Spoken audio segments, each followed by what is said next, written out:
From first at Christmas to third in the new year. That's what we have, ladies and gentlemen. Jekyll and Hyde Benfica is what we can expect from this team this year. So hold on to your seats. Another therapy session is upcoming. That and much more. Another night, another podcast. Hasta que no estás aquí dentro no sabes la grandeza de este equipo. Quero o Benfica intimidar o adversário. Quero o manto sagrado entrar com vocês em qualquer estádio e assustá-los, pá! É isso que eu quero!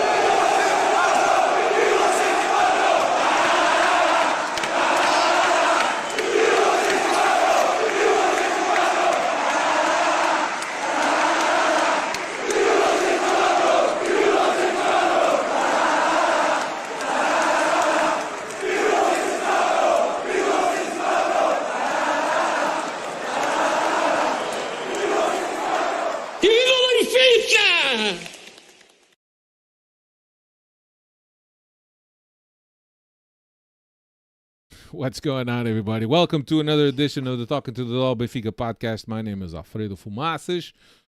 With you as always, I don't know where Dave went. He's got to be around here somewhere. I'm here. Oh, okay. Let's see. I've got technical difficulties with my camera. Continue. I'm interrupting everybody because I'm having technical difficulties too.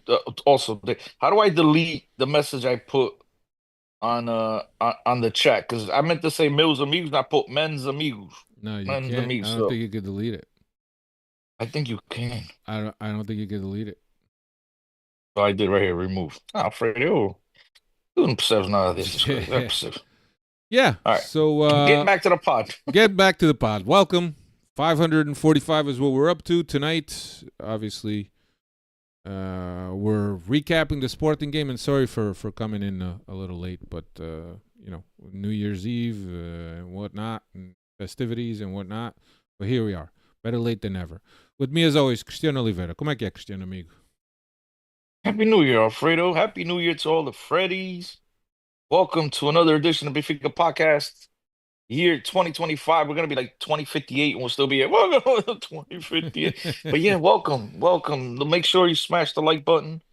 And just on a side note, Alfredo, I completely forgot about this game. And then, of course, you have to have a freaking podcast so we can go all over this crap. I could barely sleep the other night. And now you're making me relive those horrible moments. But the Freddies deserve it. And I'm glad to be here with you and Dave. Super Dave. What's up? What's going on? The Freddies do deserve it. They waited in anticipation for to hear our opinion. Coitadinho.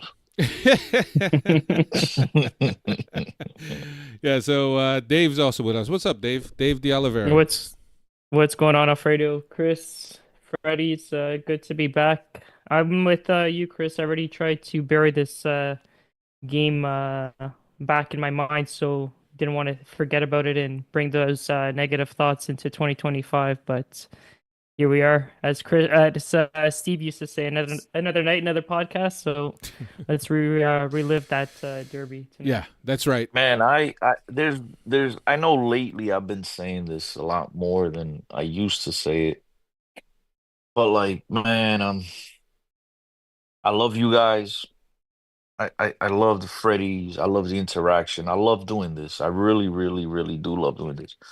But man, it's getting harder and harder to get up to do this shit because man, it's the things that I complain about for years here now on this podcast in terms of roster quality, in terms of coaching, in terms of building and running the franchise, the club. And it's just like, man, it never gets better. It never gets better. And then you go into these big games, and it just seems like our coaches always want to reinvent the wheel while they come players and they just play their football, their formation, their tactics, their lineups. And it's just frustrating. And I know we'll get into it, man. But I just, wanted to throw that out there, man, that it's really, I went to sleep on Sunday night, and I'm texting Hugo because Hugo can't stop texting because he's also another sick one. And I'm like, Hugo, just so you know, tonight's one of those nights that I go to bed praying that I wake up and I'm like, I don't know, Italian or Australian tomorrow, like, because I'm just sick and tired, man. Like, I'm sick and tired of the losing. I'm sick and tired of excuses. Maybe I'm the one that's delusional. I have this picture in my head, right? This illusion of what this club can be, the ginormity of this club, the potential that this club has, and I gotta be great because I must be the only one because nobody in that fucking building thinks this. I don't know. And if they think it, they don't do nothing about it. And so it's frustrating, man. It's frustrating. I need to go see a shrink. So hopefully tonight it helps out, guys. And with that, I'll just sit back and listen. No, I think you're absolutely right. And sometimes I think that we've made a deal with the devil, and maybe you know I don't know what that entails, but certainly from the way the club has been run, and I know that we had four in a row. Was it four or Yeah, three? Four. We had four, four. four, four. We had We had a four in a chance row, at a Penta. We had a chance at a Penta. We sold and everybody. we Yep, that squandered year. we squandered it. But Um, I believe that was the year we brought in Dave's boy, Harris. So it worked out for so, Dave, not for us. so But we also had Bruno Varela in it on the flip side of that. So look, it's an interesting conversation, right? Because I think we're all frustrated, and I think that there's a lot of frustration that people have with this team and with this club and the way the club is being run. And yeah, we did have those four, but when we had a chance to, all right, let's go for the fifth, we shit the bed. So we couldn't get that momentum going of that supremacy that we had in years past in the 80s and the 70s and whatnot. And look, call us nostalgic or whatever, but especially Cristiano and I, not so much Dave, but we were born seeing another type of Benfica. And it was run by men. Didn't have computers, didn't have all this infrastructure, didn't have all these fancy positions of people at the top. There was no SAD, whatever. But it was run properly. It was run with the pergaminhos, and I don't know how to say that in English, but with certainly think about a constitution of a country that has, this is what we want to do as a country. This is how we want to live. This is how we identify. This is how we want to be seen outside of our doors.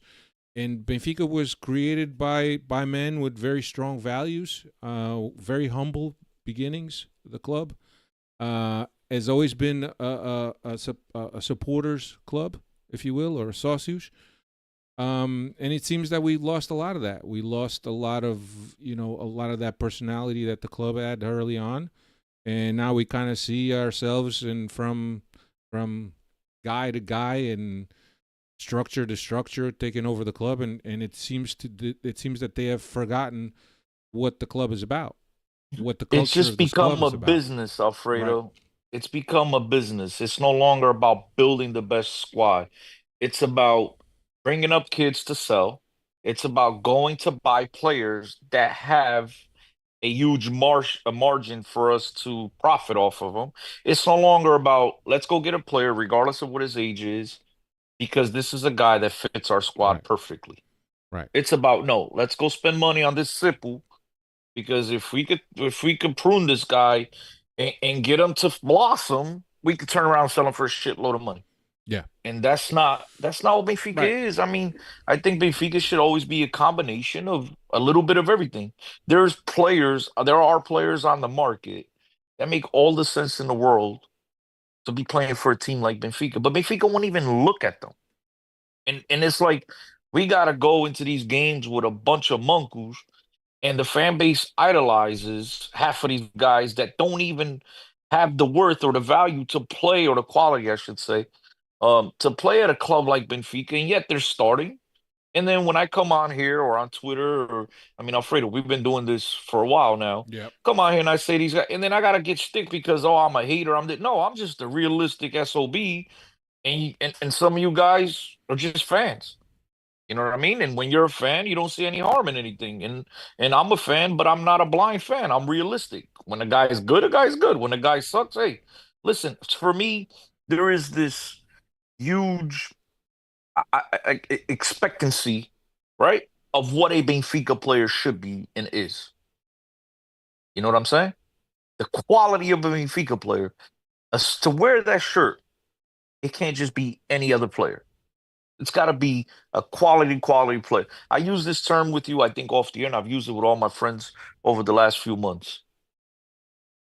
The previous 10, 15 years, obviously, after we went through that terrible 11-year stretch of Vietnam, and then we finally straightened it out. But easily since 2008, 2009, Benfica's always had a player or two or three that could play at. I'm not saying start, guys, so don't jump down my throat. I'm not saying they could start at Real Madrid's of this world, but we've always had players that can play at those clubs. Some of them might very well were good enough to start. Some of them were good enough to come off the bench. But the point is that they were good enough to wear those shirts.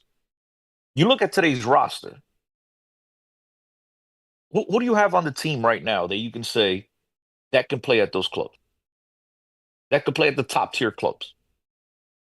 The one guy I see, he's old as hell, Di Maria. He doesn't have the body. He's got quality, but doesn't have the legs. But Chris, if and those the only guys, one that could potentially go ahead. But if those guys had quality to play at those clubs, they'll be playing at those clubs, dude. That's why they're playing at Benfica. Alfredo, let me ask you a question. Was Nico Gaitan not a quality player that could play at some of those teams? Was Matic? Was Enzo Perez? We had those types of players.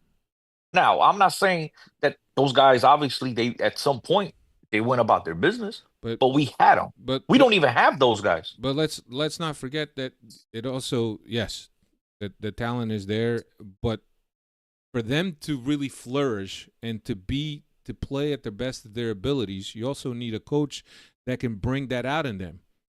Now, there's guys that you could see right away, this guy sucks. And there's other guys that you really feel, man, I see the talent there, but this guy doesn't look like he's being worked. I mean, think about it. And I don't know if you remember when Enzo Perez came. I mean, I don't think anybody thought that Enzo was going to be Enzo. Yes, he kept being sent on loan, but Alfredo, he wasn't playing because we had quality. We had Salvio on the right wing. He wasn't playing because we had good players at every position. It's not like now. Now we don't have any good players. And so again, I know you're always going to try to spin it in a positive way because you're a nice guy. I'm an asshole. I'm an asshole, right? Because I could always counter with the coach. Well, this whole team has had two coaches, and either coach can't get the best out of them. So the coaches are at fault as well. But what about the players? Even Chris, and think about this, right? And we could use the example of Mourinho. When Mourinho got to Chelsea, half of those players, nobody knew who half of those players were at Chelsea. And Mourinho brought out the best in them.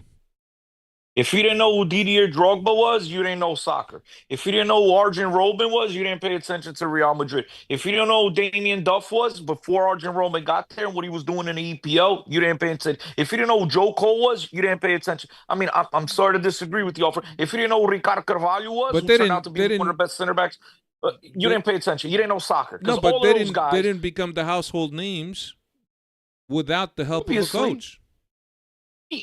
Players start becoming household names when they're big clubs and winning titles. Right. Jose Mourinho, let's not forget, he wasn't getting those guys in Union Lady and Betamar, bro. He's getting those guys when he went and got Michael Essien. It wasn't. He didn't pick them up off the street.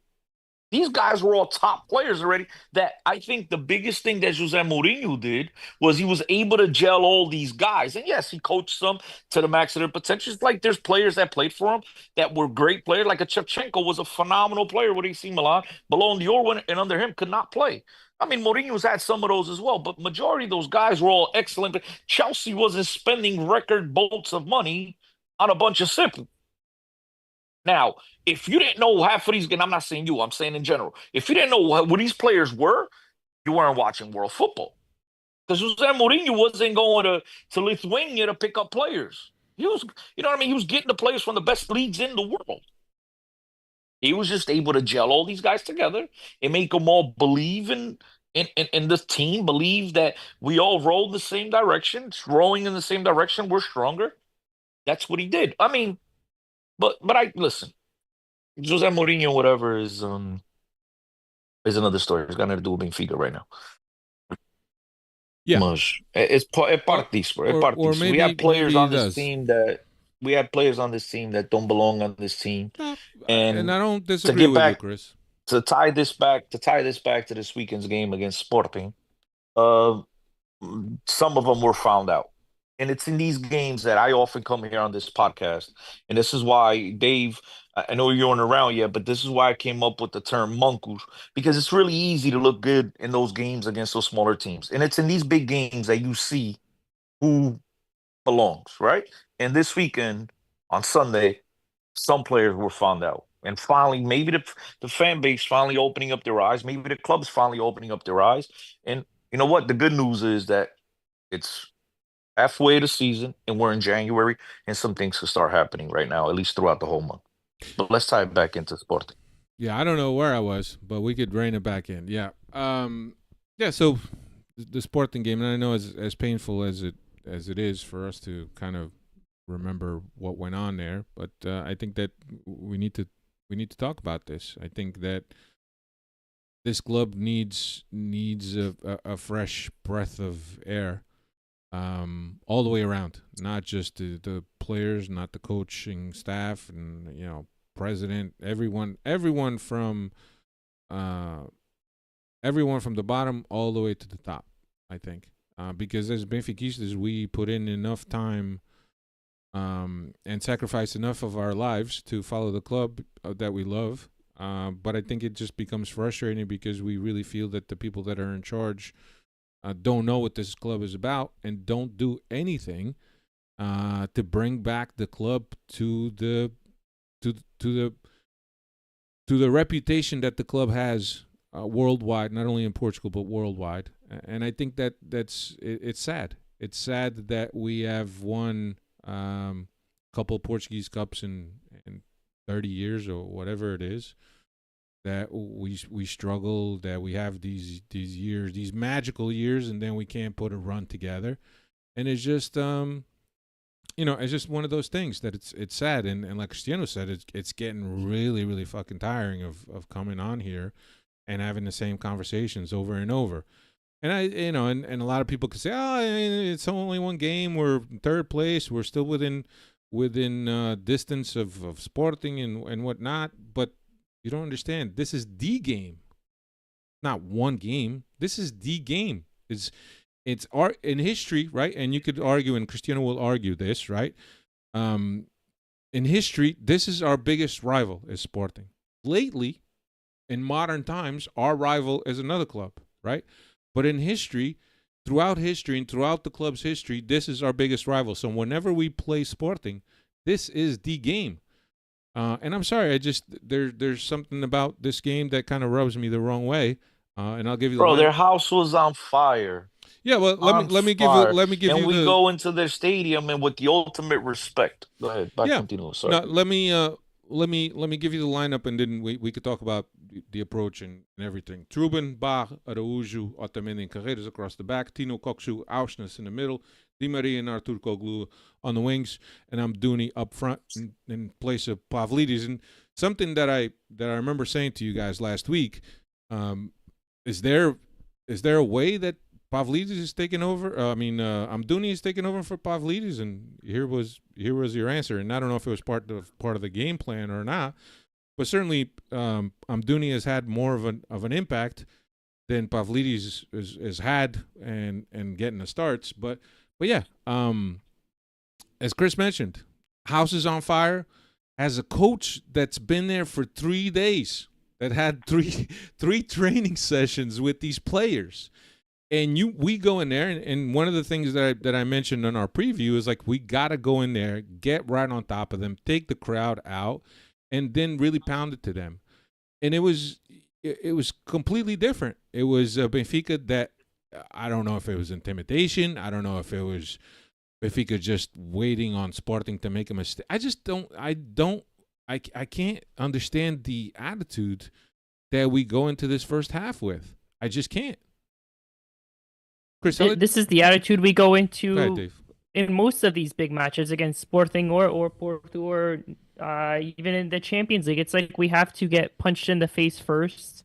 We have to concede that goal for us to start playing our game. And my camera's messing up again. But yeah, there's it's this has been going on for years. That it seems like that's our mentality where we have we got to get punched and then we respond with our game and not the other way around where we come out on the top foot. And when we were previewing this game, I said that as well. And I don't think we got the lineup right with Dooney up front. I like what he brings off the bench, and I've said that, but I don't think he's effective as a starting striker. And I know that Pavlidis is not in form there, but I think we're missing Dooney there in the second half of some fresh legs coming off the bench. And when you got to resort to Pavlidis and Cabral, but Dave, that's not even his natural position. Is not even that. He plays as a second forward or a wide guy. Why do that? And Diogo Reis is saying, I bet Lage prepared the game against 3 center backs. If he did, that's shitty on him because he should have prepared for both. Understanding that this guy, his game model and his game idea is with 4 center backs, and there's a possibility that he could have seen that 4 center back look. And what did he do? I don't know if it was a preparation, Alfred. I don't know. It was a motivation. To me, it looked more like execution. That's what it looked. Benfica could not handle their pressure. Right. Okay. And again, you can prepare for that all you want until it's kind of like that old thing, right? Dave was and Mike Tyson. Everybody's tough until they get punched in the face. Yeah. Right? You can prepare for it. You can prepare for getting punched in the face all you want until you finally get punched in the face. Then you're like, oh shit, this is real. And Benfica could not handle their pressure. And then you have a 6 that's his game, his role is to drop back, get the ball, turn, and every time he did that, he turned the ball over. Yeah. And it came a point there in the first half where I'm watching this game and I'm like, am I going crazy? Am I seeing things here? It seemed to me that our 2 center backs had the set number 6 wide open, and we were doing everything they could not to pass on the ball. Right. No confidence. They were just trying to avoid him at all costs. Because every time he touched the ball, it was an easy turnover. Benfica looked like it was a team that was playing football together for the first time, right? Just threw a bunch of guys out there, and they were just like, all right, let's try to figure this shit out. Sporting did nothing but just apply pressure. It wasn't anything spectacular. And then you have an opportunity to on the goal, right? Which is really the big time superstar, which is the only thing he did was a huge mistake by the next Beckenbauer, according to some Benfiquistas, who all he had to do was just sit back and contain and hold up Goikarez. But no, he tries to jump in front of him, intercept the ball, misses the ball, which is a huge mistake. Just contain him. That's all you got to do. Contain him. And no, he gets overzealous.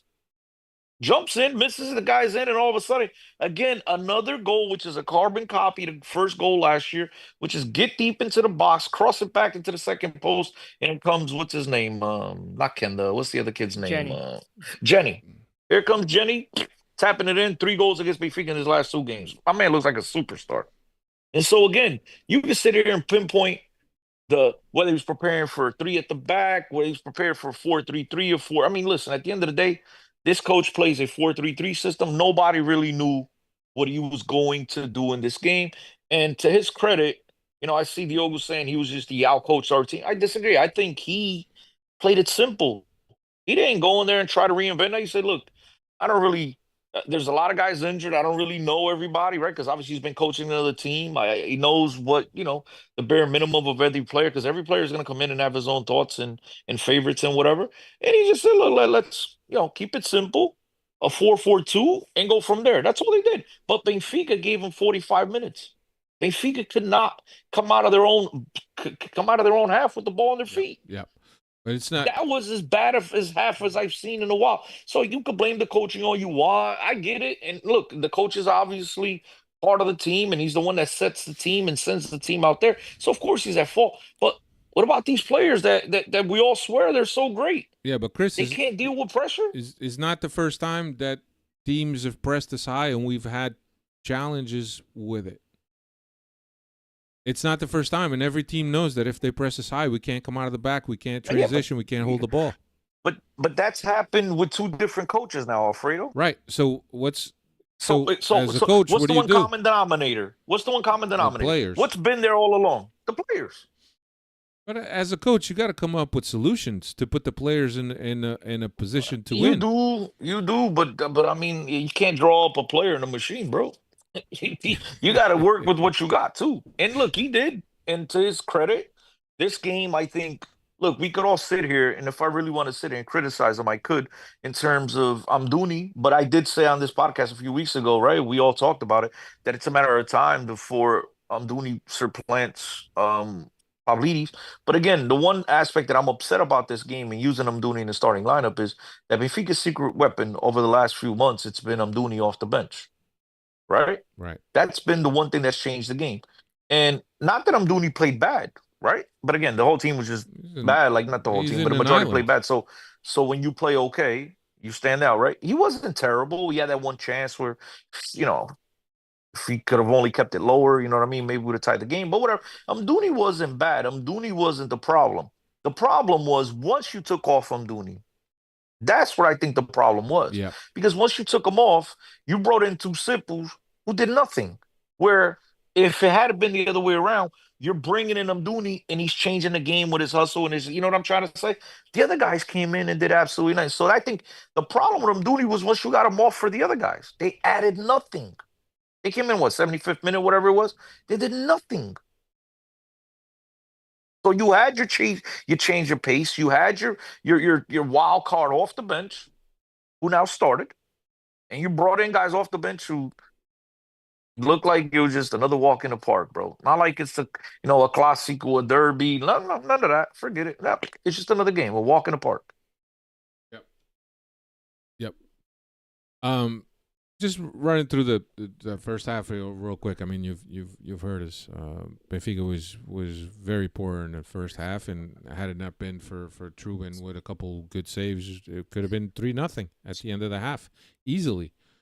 The only thing I remember Benfica doing was that Koksu free kick. Other than that, not much more. Second half, definitely a more Benfica with a little bit more urgency, playing a little better. I think putting in Barreiro to take out Tino, who we know that doesn't have the feet. He's a guy that covers a lot of ground defensively, but when it goes to go forward, he doesn't have it. Because if he did, he would have been gone from Portugal a long time ago. But yeah, it was just that the wrong approach, and I don't know what Lage did to motivate these guys, or what the game plan was, or what his instructions were.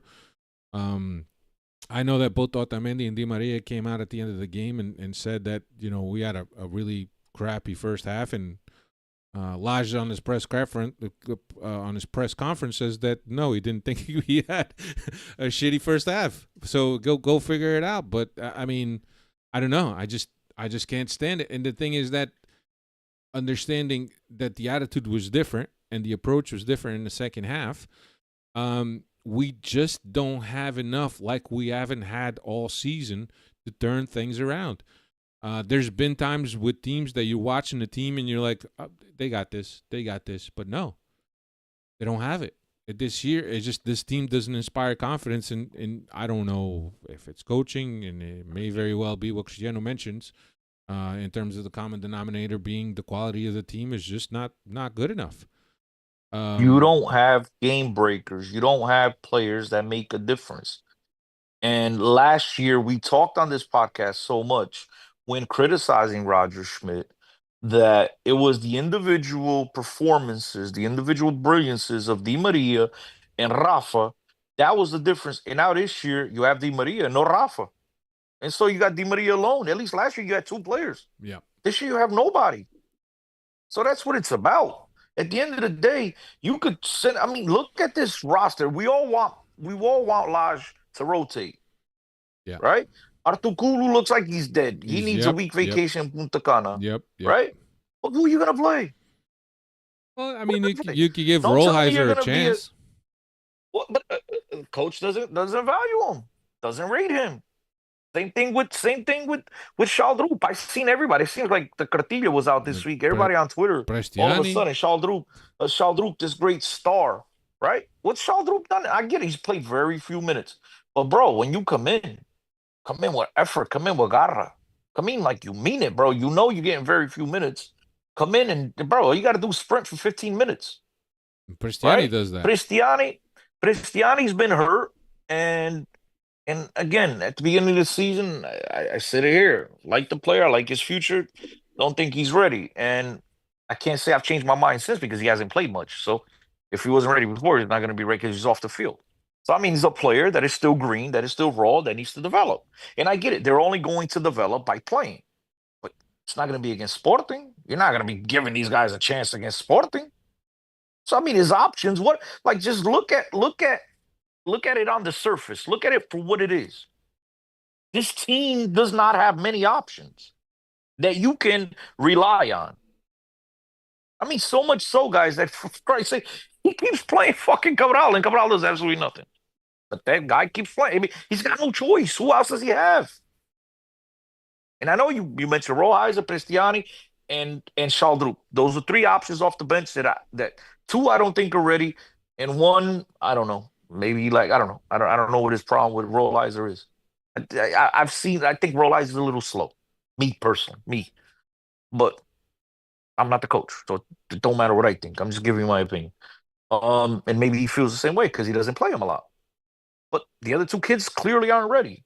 And you're gonna go into the Dragon giving players and again, that's his fault, right? You could turn around and say that's his fault because he could be playing these kids in other games to develop them. And I do agree with you there. I'm not gonna argue with you. Okay, I'm talking about specifically in this one game. You can't be over experimenting. This is the shit that gets me pissed off. Every time this goes back to George Jesus. Like, remember David Luiz at left back? It's always something. We're always inventing some shit. Roderick at center back. You know what I mean? Like, what are we doing? You can't go out there and expect these kids who Shaldrup's played what 20 minutes or some shit like that in the last month and a half, and Yeah. now you're gonna put them in a pressure packed situation in a game like this. You can't. In a perfect world, yeah, we'd all love to see it. Yeah. But these kids have to play, they have to practice. Me and Hugo had this conversation earlier today, and I told him, like, Hugo, I'm not trying to defend the coach here, guys, because you guys know I am. When it's time to rip the coach, I'll rip the coach. But like, yo, he's the one that watching them at practice every day. We don't know if these guys practice well. We don't know. In today's football, I think I mentioned this last week or 2 weeks ago. I know I mentioned this in one of the previous podcasts. In today's football, it's more about intensity than it's about ability and shit, which is, I don't like it. You know what I'm saying? I like players with ability. But in today's football, if you don't have intensity, you're not playing. And so if you're not showing that in practice, you're not showing that, and maybe they are, and I'm not being fair here, right? Maybe they are. I'm trying to go through what the situation, what the scenarios, what it may be, right? And maybe they're not, but maybe they are, right? We don't know. Maybe they're intense, maybe they're not. But I can tell you, when they play, they don't bring that intensity. That one I can tell you because I see it with my own eyes. I don't see what they do in practices. In games, they don't bring it. And in today's football, if you're not doing that, you're not playing. So again, he doesn't have many options. I mean, it's a lot of money spent on very low quality players. Koksu, it's about time. Cabral, Pavlidis. I know Pavlidis is his first year. Maybe I'm being a little bit unfair, right? Artur Kuglu is good when he has the ball in the box. He's definitely a guy that can finish, but doesn't affect the game in any other way. And then all I see is podcasts and tweets and people ripping Di Maria that he gets too much of the ball. He this and that. Guys, he's still your best player. There's a reason why he leads the team in goals, leads the team in assists. There's a reason. He's still very productive. Now, is he productive for 90 minutes out of the game? No. I'm not going to argue with you. I mean, I'm not blind. But what are we going to do? But that's all Take you him got. out to play Cristiani? That's all you got. Take him out to play Cristiani, and then tell me how things are going to go. Yeah. And this is what I keep saying. I say it on this podcast week after week after week. And Freddy's love you guys, but some Freddy's come out here. You got to play the Seychelles kids. That's fine. You play them, and then you don't get results, and then you're going to come out here and talk about we need a therapy session. This is Sport Lisboa e Benfica, guys. This is the shit that everybody. This is the shit that everybody forgets. This is not, in no disrespect, and I'm gonna use two of my hometown. This is not Beira Mar. This is not Vitória Setúbal. This is Sport Lisboa e Benfica, bro.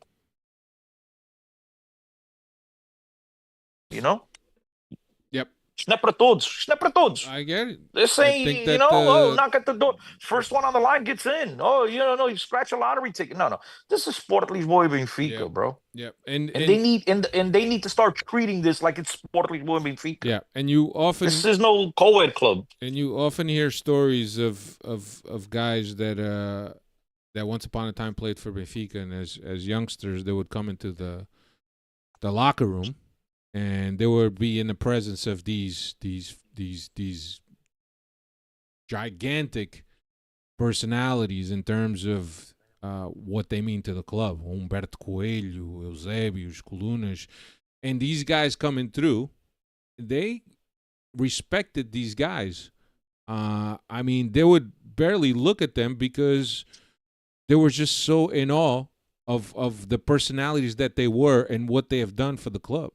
And I think that right now, I don't think there's anyone you could look at in this club and said, "Man, that guy is Mr. Benfica." And I know I'm getting No, they don't have Mr. Benfica, but they respect Di Maria, Alfredo. they do respect Di Maria. Di Maria, they gotta be in. All these kids grew up watching Di Maria Madrid, Argentina. You know what I mean? World Cups. I get it. Di Maria, and same thing with Otamendi. But I get it. It's turn as far as, I mean, look, there's a reason why Antonio Silva, 21 or 20, whatever the hell he is, he's the captain. Right. There's those guys that you're talking about. They don't exist at Benfica anymore. No, they don't. Because the ones that have the quality, they get shipped out of town like a pig sold for sausages and shit. Yeah. ASAP. Pig Get out the door. Sausages. No, look, I think at the end of the day, it's just, you know, whether it's coaching, whether it's player, but it seems to be there's a lot of players that, you know, Cabaret. Whose idea was it to bring Cabaret? Who's scouting these players? Who's looking at, because anyone with common sense and that has played the game or has watched the game long enough can watch this guy for 5 minutes and say, that guy sucks. Who the fuck? It was very simple. Who the They fuck put is his scouting? resume. Who the fuck is scouting these guys, man? I heard an interview the other day, Alfredo, and it clicked in my head, right? And I'm not gonna say no, but the person was talking about his resume. You get what I'm saying? Played at Marseille. He played in the He You played gotta in go the watch in these the guys, EPL.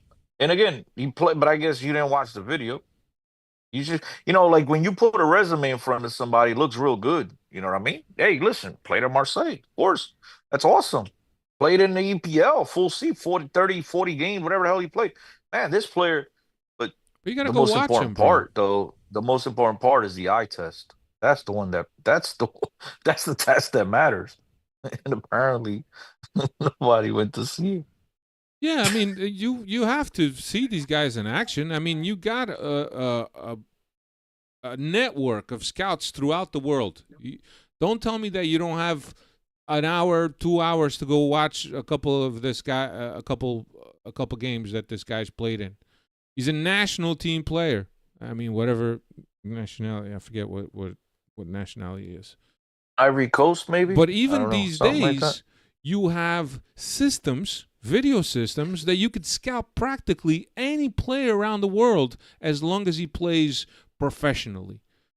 So what are these guys seeing that the common guy that has a little bit of soccer knowledge is not seeing? That's what I'll tell you know. what fair. I'll tell you what fair. and look, if you want to make the argument, it's like, oh, you know, we want to buy him cheap to sell him. You know, we're buying a lottery ticket. This is not a lottery ticket. This is a guy that came in on loan. With no option to buy. So even if he was great, you're losing him. There's a clip of Rui Costa going around where he explained that Benfica wanted the option to buy, but City refused to give it, and now we're looking back thinking, geez, we wanted to buy this player. Yeah, who's advising Rui Costa? I'll tell you off here. I'll tell you off here. Obviously, a shitty scouting department. Since Botu left, things have just kind of been really shitty. Isn't Botu the coach at Flamengo He's now? not the coach. He's some kind of a structure guy. No, I think he's the coach. He's No, the he's coach. not. He's not the coach, dude. I don't think he's a coach. He's some guy high up on the structure, if I'm not mistaken. But I mean, he's brought in a lot of shitty players, but he's also, I think, Botu. I think he's responsible for Gaitan and Salvi, if I'm not mistaken, of scouting them and bringing them to Benfica's attention. I don't know, but anyway, just wanted let's just wrap up this game. So substitutions, not taking out. Bringing Pavlidis from Dunin best for Artur Koglu, who's needed a rest 3 weeks ago and continues to play. The guy is just gonna run him right into the ground. And Cabral for Auschwitz in a desperation attempt in the 84th minute. So nothing. So we walk away and in first with the opportunity to put some more points between us and Sporting in their stadium. Having then the advantage on the head-to-head, if that's the case, because it looks like this is going to go down to the wire, this league this year. And no, we just squandered it.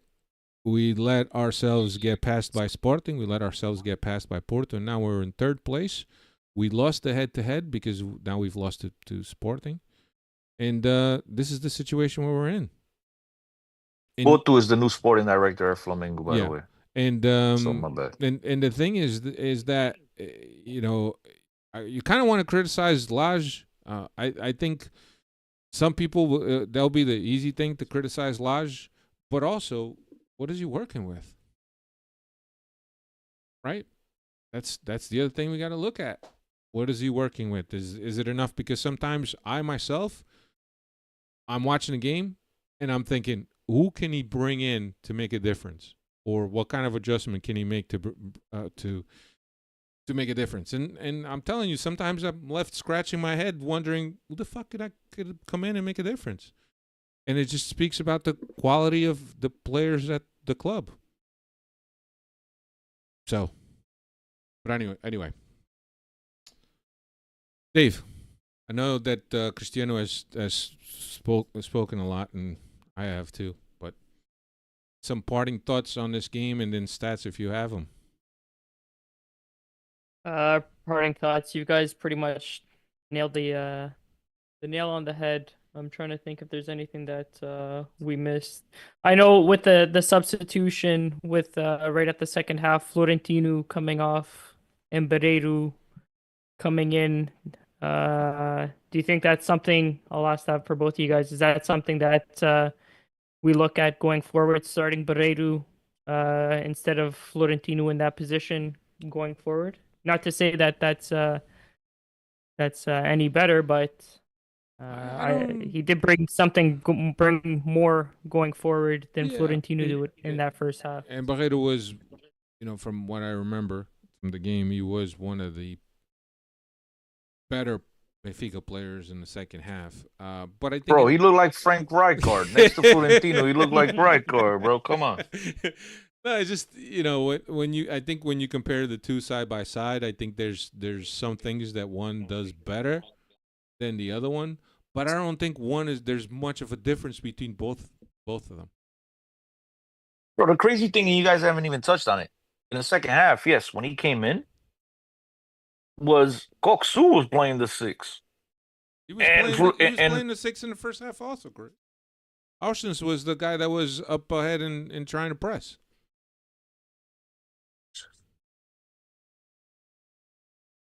Oh, yeah. Yeah. Oh, Benfica. Dave, stats. Let's just get one and done with this here. 3 straight defeats against Sporting at the Avalad now after this match. They used to be, like you said, in modern history, it used to be Benfica Porto, and we'd always get spanked around by Porto, but Sporting were always our bitches. Yeah. And now things are turning. Yeah. Well, I mean, who can we beat? I mean, like I said before, let's look at the bright side, guys. It's early. It's midway through the season, right? We're only, what is it, 2 points out or 1 point out, whatever it is. We were at one point with the game with one less game at 8 points. Okay. So we made up some ground. They have an opportunity now to hopefully, as I said, bring in two players, three tops, guys that can help this squad. And again, it's a Portuguese league. It's not like you need to go get, the best players in the world. You just need to get good Yeah, players, yeah, difference makers.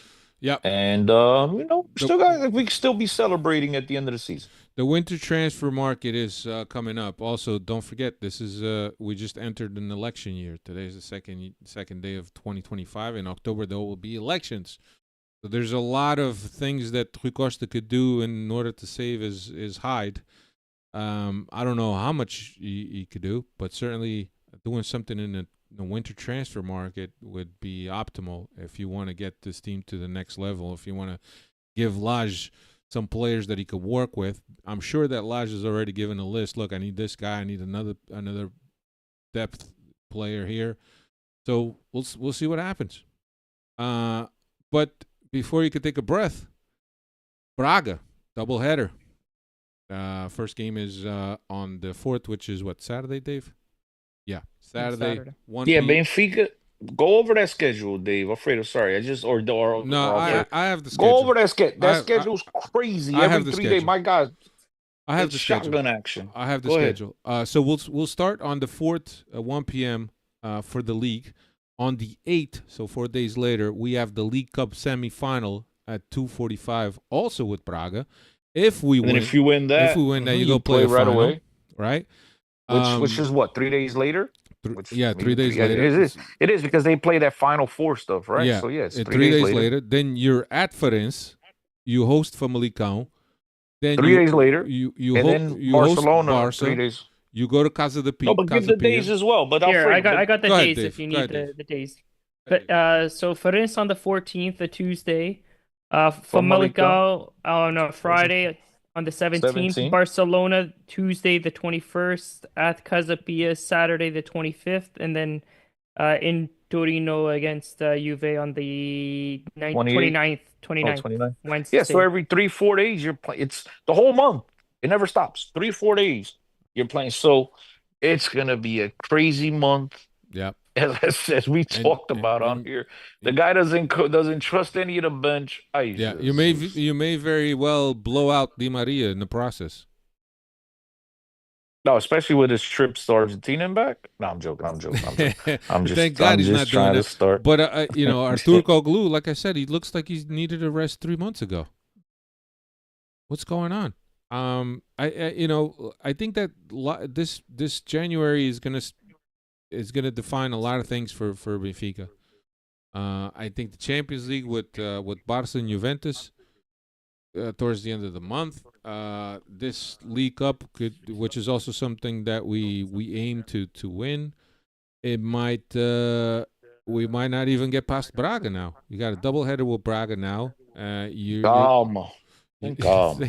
No, but you're coming off a shitty performance, and I know that after shitty performance, the next thing that you want to do is you want to play because you want to kind of make it up and you want to put the shitty performance behind your back. But Braga is there's no Sunday picnic with Braga. Nope. They're coming in. They're coming in not in the best of form either. Good transition here to tell you what Braga's been doing this go ahead, season. Chris. I mean, currently in 5th with 28 points, 8 wins, 4 draws, 4 defeats. But their last 5 in league competition: 2 wins, 2 draws, and 1 defeat this past weekend against Casa Pia here. So we think of them as, and they by the end of the season they'll crack back up to top 4. But they've been inconsistent to say the least this season.